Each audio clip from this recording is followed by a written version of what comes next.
Luka Doncic at Austin Reeves is back. Lalaro na ba sa Game 2? At Kevin Durant may nakitang tape sa kanyang right knee sa practice.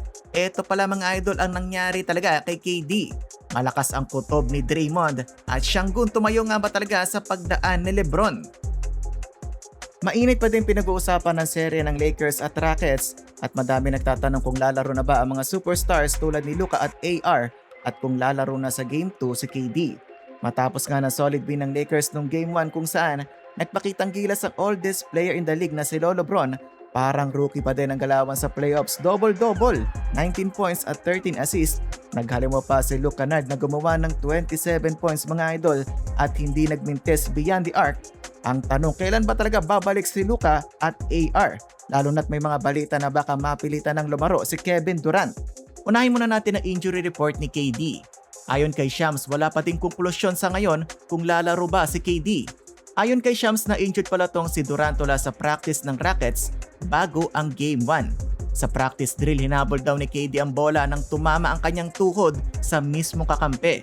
Nagkaroon daw ng swelling at naapektuhan ang kanyang movement. Kaya nga mga idol, hindi talaga pinaglaro si KD sa Game 1 dahil sa seriousness at severity ng kanyang injury.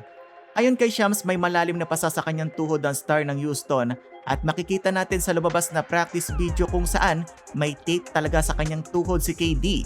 Though umattend naman siya ng shooting drills at ayon sa ilang nakasaksi mismo, mas maayos ang galaw ni KD ngayon sa practice compared sa practice before Game 1. Optimistic daw ang koponan ng Houston na lalaro na si KD sa Game 2 pero ayon nga kay Shams, still up in the air kung mabibigyan siya ng green light depende mga idol sa lalim ng kanyang injury.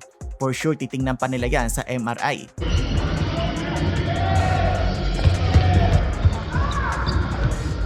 Speaking of optimistic, magandang senyales na nakunang video sa practice ng Lakers dahil sa wakas balik practice na si Luka at AR-15. Nagharutan pa ang dalawa at naglaro ng bato-bato pick. Masaya naman si Coach JJ Redick dahil nasa practice na ang dalawa sa kanyang superstar. Si Luka rumirebound na daw sa practice at sumasali na sa mga shooting drills. Oh, it's been nice. I've definitely rebounded and passed in some shooting drills.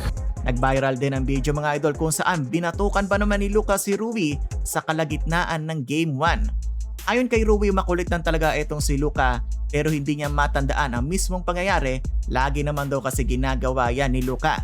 Naghahanap tayo ng balita mga idol kung kailan ba talaga makakabalik sa mismong game ang mag-best friend pero still unclear kung kailan sa serye na to paglalaruin ang dalawa. Mukhang malabo pa natin makikita si Luka at AR sa Game 2 pero sabi nga kung humaba ang serye na to versus Rockets, baka doon natin makitang lumaro ang kahit isa sa kanila. Comment down below lang kung anong ang prediction nyo sa Game 2 at kung kailan babalik etong si Luka at AR. Isa pang trending na video ang pagtayo at pagbigay respeto daw ni Sengun nung Game 1 nang dumaan si LeBron James. Sa video, tila tumayo si Sengun sa pagdaan ni King James. May mga nag-comment na tradisyon daw to ng Turkish people to show respect sa mga nakakatanda sa kanila. Pero sa wakas, nilinaw ni Sengun mga idol ang nasabing video, tumayo lang daw siya kasi may kinukuha siya sa kanyang bulsa, sakto naman ang pagdaan ni LeBron. No disrespect daw kay King James pero yun talaga ang nangyari, hindi siya tumayo para kay LBJ. I mean, I was just trying to get something out of my pocket. That's why I got up. I mean, you know, no disrespect to LeBron. Mapunta naman tayo sa statement ni Draymond Green sa kanilang pagkalaglag sa play-in. Ayon kay Green mga idol, mukhang eto na talaga ang huling pagkakataon na magiging coach nila, si Steve Kerr. Naramdaman ni Green sa moment na niyakap sila ni Steve Kerr na tapos na talaga ang coaching era niya sa Warriors.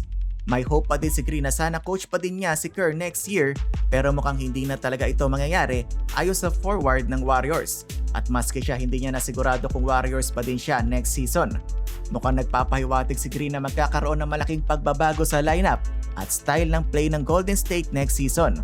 Dahil kung hindi nila babaguhin ang sistema, baka same pa din ang result ang makuha nila. Yan ang abangan natin sa Warriors, mukhang matinding balasahan ng players at coach ang mangyayari. Yan lang muna sa ngayon mga idol. Comment down below lang sa inyong mga opinion. Huwag kalimutan mag-like, share at subscribe para sa iba pang NBA news.